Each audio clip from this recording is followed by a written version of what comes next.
And that brings me to my next reason why I like epoxy clay. I like to start with a base object and sand it smooth. Hold up, Craftman. Anytime you sand anything, you need to wear your dust mask.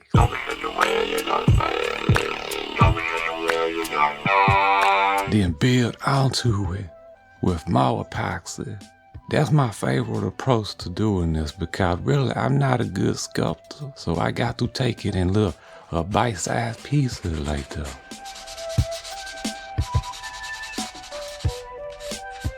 Even you can do this right here. You can take and polish it.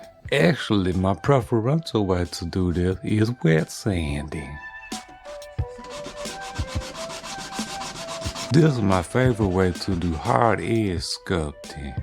You can sand it and then sand a little bit finer, more fine, and then finally buff it using things like micro melt, to just about as shiny as you would like it.